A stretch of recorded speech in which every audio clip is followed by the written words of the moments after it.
నమస్తే. Welcome to Telugu రాజ్యం. ఈ రోజు మనతో పాటు ఉన్నారు కాంగ్రెస్ సీనియర్ నేత శ్రీ తులసిరెడ్డి గారు. వారితో మాట్లాడదాం. సార్ నమస్తే.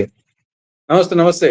సార్ ఈ రోజైతే విశాఖ స్టీల్ ప్లాంట్‌లో అత్యంత బాధాకరమైన విషయం దుర్ఘటన చోటు చేసుకుంది. 8 మంది కార్మికులైతే మృతి చెందారు.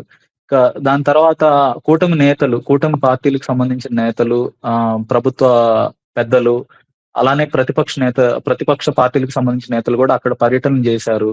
ఎవరి వెర్షన్ వాళ్ళైతే వినిపించారు. సో, ఇంత ప్రమాదం చోటు చేసుకోవటంలో ఎక్కడ లోపం ఉందంటారు? అంటే ఇది యాదృచ్ఛికంగా జరిగిందని భావించాలా? లేదంటే ఈ ప్రభుత్వం నుంచి సరైన చర్యలు లేకపోవటం వల్ల, స్టీల్ ప్లాంట్‌ని పట్టించుకోకపోవటం వల్ల ఈ దుర్ఘటన జరిగుండొచ్చంటారా? మీరు చెప్పినట్లు ఇది అత్యంత దురదృష్టకరమైన, బాధాకరమైన, విషాదకరమైనటువంటి సంఘటన. ఇక్కడ మరి మనం ఇప్పుడే ఒక కన్క్లూజన్ రాలేం గానీ, ఒకటి ఎక్స్‌పర్ట్ కమిటీ ఇమ్మీడియేట్‌గా వేసి ఆ నివేదిక తెప్పించుకోవడం అవసరం. ఇక్కడ మెయిన్‌గా సమస్య ఎక్కడొచ్చింది? 150 టన్నుల ద్రవ రూపంలో ఉన్న ఉక్కును 1500 డిగ్రీల సెల్సియస్ ఉష్ణోగ్రత ఉన్నప్పుడు ఒక చోట నుండి ఇంకో చోటుకి SMS2 ప్లాంట్‌లో ల్యాడిల్‌లో తీసుకుపోతాండది. ఆ యొక్క ల్యాడిల్‌లో. ఆ ల్యాడిల్‌లో బర్స్ట్ కావడమా? అది లీక్ కావడమా? అది తెగిపోవడమా? మరి ఏం జరిగిందనేది ఎక్స్‌పర్ట్ కమిటీ వాళ్ళొచ్చేసి నిర్ధారిస్తే తప్పనిచ్చేసి మనము అదేమన్నా ల్యాడిల్ వచ్చేసి ఓల్డ్ అయిపోయి ఆ పరిస్థితి వచ్చిందా? నేను ఒక పేపర్ చూడడము, గతంలో కూడా మరి ఇదే ప్రాంతంలో అన్నారు. అదే ల్యాడిల్‌లోనా లేకుంటే అదే ప్రాంతంలోనే 2020లో కూడా ప్రమాదం జరిగిందని ఏదో ఒక చోట వచ్చింది మరి. బట్ ఏదైనా సరే ఒక ఎక్స్‌పర్ట్ కమిటీ వేసి ఆ కమిటీ నివేదిక మేరకు భవిష్యత్తులో పునరావృతం కాకుండా చూసుకోవాలి. ఆల్రెడీ మృతుల కుటుంబాలకు వాళ్ళకు ఎక్స్-రేషియో ఏదో తూతు మంత్రం కాకుండా వాళ్ళకు బాగా ఇవ్వాలి. మిగతా క్షతగాత్రులు వచ్చేసి 6 మంది ఉన్నారు ఇప్పటికి. వాళ్ళకు మెరుగైన చికిత్స ఇవ్వాలి. కాబట్టి ఒకటి ఎక్స్-రేషియో మృతుల కుటుంబాలకు, రెండవది క్షతగాత్రులకు మెరుగైన వైద్య చికిత్స, మూడవది ఎక్స్‌పర్ట్ కమిటీ వేసి భవిష్యత్తులో పునరావృతం కాకుండా తీసుకోవాల్సిన జాగ్రత్తలు ఆ కోణంలో ఆలోచించాలని నా అభిప్రాయం. ఇంకా ఇంత ప్రమాదం చోటు చేసుకోవటం వెనకాల ప్రైవేటీకరణ కూడా ఒక కారణం. తర్వాత చాలా సమర్థవంతమైన అధికారులను కూడా బదిలీ చేశారని, తర్వాత కొంత కాంట్రాక్ట్ ఉద్యోగులను తొలగించడం వల్ల కూడా కొంత పని ఒత్తిడి ఉన్న కార్మికుల మీద పడిందని కూడా కొంత వాదన అయితే వినిపిస్తోంది. ఇది ఎంతవరకు నిజం అంటారు? మనము అవునని చెప్పలేము, కాదని చెప్పలేము. ఎందుకంటే ఉండొచ్చు, అవకాశం ఉండొచ్చు. అందుకోసమే ఎక్స్‌పర్ట్ కమిటీ వేయాలా. మనము పూర్తిగా ఉందని చెప్పలేము, లేదని చెప్పేదానికి కూడా అవకాశం లేదు. ఎందుకంటే అక్కడ సఫిషియంట్ మ్యాన్ పవర్ తగ్గినప్పుడు ఇటువంటి సమస్య వచ్చే అవకాశం ఉంది. అది ఓల్డ్ అయిపోయినప్పుడు దాన్ని రీప్లేస్ చేయకుండా దాన్ని వాడము.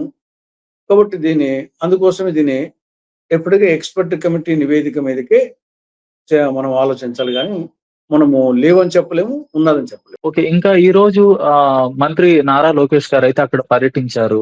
క్షతగాత్రుల్ని అలానే మృతుల కుటుంబాలనైతే ఆయన పరామర్శించడం కూడా జరిగింది. కొంత కార్మిక సంఘాల నేతలైతే అక్కడ కొంత వాగ్వాదం అయితే చోటు చేసుకుంది. అంటే వాళ్ళ ఎక్స్‌గ్రేషియా కోసం వాళ్ళు రూ. 1,00,00,000 ఎక్స్‌గ్రేషియా కోసం వాళ్ళు పట్టుబట్టినట్టు తెలుస్తోంది. ఈ సందర్భంగా కొంత నారా లోకేష్ గారు మీ కుటుంబాలు ఎవరు చనిపోలేదు గదా! అని గూడా ఆయన ఒక మాట అనటం జరిగింది. ఒక బాధ్యతా రాహిత్యమైన స్టేట్‌మెంట్ అని అనుకోవచ్చా ఒక మంత్రి నుంచి? అంటే ఒక్కటి మనం వాడికి ఇమ్మీడియేట్‌గా పోయినారు వచ్చేసి కేంద్రం నుండి కుమారస్వామి వచ్చాడు మంత్రి. తర్వాత రామ్మోహన్ నాయుడు వచ్చాడు, శ్రీనివాస్ వర్మ వచ్చాడు. ఇక్కడ నుండి లోకేష్ పోయినాడు, పవన్ కళ్యాణ్ పోయినారు. బహుశా అనిత కూడా పోయినట్టుంది. కాబట్టి మొత్తం కేంద్ర రాష్ట్ర ప్రభుత్వాలు వాళ్ళ బాధ్యతగా చేయాల్సింది చేశారు, ఆడికి పోయారు. కాబట్టి మనం ఆ కోణంలో ఒకటి. సరే, రెండవది వచ్చేసి 10 మందికి ఉన్నప్పుడు అవతలోళ్ళ రియాక్షన్ బట్టి, ఇతరుల యాక్షన్ బట్టి ఉంటుంది. కాబట్టి మరి అవతలోళ్ళు ఆ యూనియన్ నాయకులు ఏమన్నారో, ఆ నేపథ్యంలో ఈయన ఏమన్నాడు అనేది ఒకటి. కానీ ఆడికి పోవడం జరిగింది. ఎక్స్‌గ్రేషియో ఇస్తామని చెప్పడం జరిగింది. బాధ్యత రాహిత్యంగా అనేది మరి మాటల్లో ఏమన్నా అనొచ్చో కానీ ఆడికి పోయినాడు కదా! పోయినప్పుడు మనం వచ్చేసి ఓకే. పూర్తిగా ఒక సిట్యుయేషన్ వచ్చినప్పుడు ఇమ్మీడియేట్‌గా ఆడికి పోవడం అనేది మనం అది బాధ్యతతో కూడినగానే ఆ! భావించాలి. ఆడికి పోయిన తర్వాత ఒకవేళ ఓకే. మాటల సందర్భంగా ఏమన్నా వచ్చామో గానీ హ్మ్. అయినా ప్రతిదీ మనం ఎక్స్-రేషియో ఎంత ఇచ్చామనేది కాదు. మనం ఎంత ఇచ్చినా మళ్ళా ప్రాణాలు తిరిగి రావు. కానీ వీళ్ళంత వరకు వాళ్ళ తీసుకోవాలి. కుటుంబాలకు వచ్చేసి ఆదుకునే దానికోసం అనేది మనం ఎక్స్-రేషియో అనేది ఆ కోణంలో ఆలోచించాలా. మనం కోటి ఇచ్చామా, ఎంత ఓకే. ఇచ్చామా అనే దానికంటే కూడా ఆ హ్మ్. కుటుంబాలు ఆర్థిక ఇబ్బందులు పడకుండా వీళ్ళ మీద డిపెండ్ అయి ఉంటాయి ఓకే. కాబట్టి ఆ కోణంలో ఆలోచించాలా. ఓకే. హ్మ్. మనము ఎంత ఇచ్చినా వాళ్ళ ప్రాణాలు తిరిగి రావు. కాబట్టి ఓకే. అక్కడ కొంతవరకు మరి నేను పూర్తిగా బాధ్యతారాహిత్యంగా హ్మ్. ప్రవర్తించి అనుకోవడం లేదు. అక్కడికి పోవడమే బాధ్యతతో ఓకే. కూడినట్టుగా పోయినట్టే. సరే అక్కడికి పోయిన తర్వాత ఓకే. కొంచెం మాటల సందర్భంగా ఏమైనా వచ్చింటే అది కరెక్ట్ కాదు. ఓకే. ఇంకా ఆయన స్టీల్ ప్లాంట్‌ని ప్రైవేటీకరణ కాకుండా మేం కాపాడాము.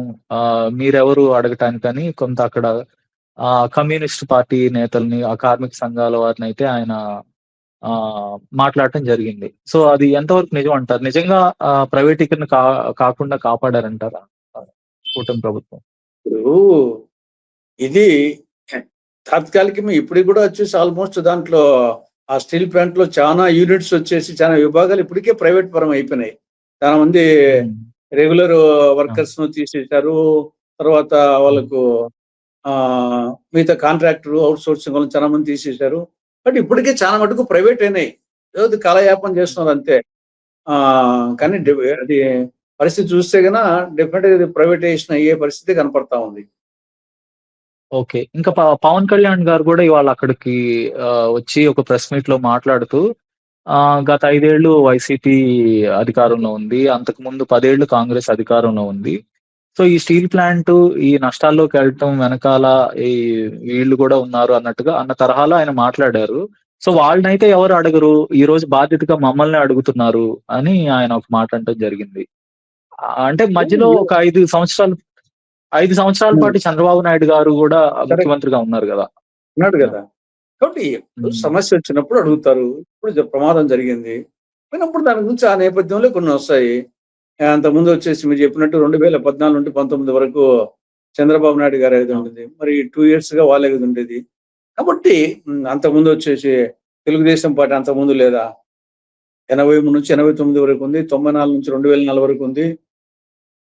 తర్వాత వచ్చేసి 14 నుండి 19 వరకు ఉంది. 24 నుండి ఇప్పుడు 26 వరకు ఉంది. కాబట్టి సమస్య వచ్చింది కాబట్టి అడుగుతారు. మొదటి దాని గురించి చెప్పాలి గానీ, ఎంతసేపు వచ్చేసి ఎస్కేపింగ్ నేచర్ వాళ్ళు చేయలేదా? వాళ్ళు చేయలేదా? అనవసరం. ఆ మాటలే అనవసరం.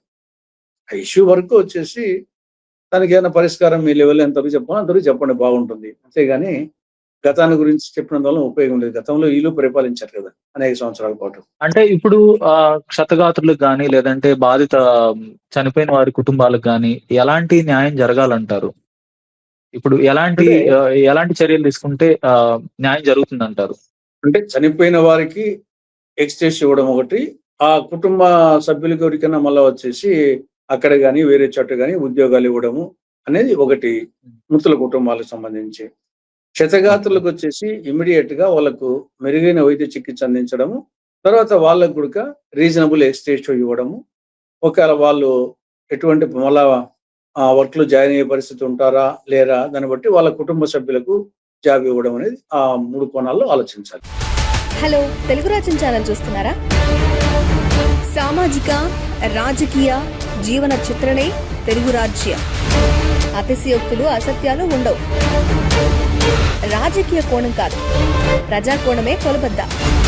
తెలుగు రాజ్యం వీక్షణ మీ ఉత్తమ అభిరుచికి నిదర్శనం.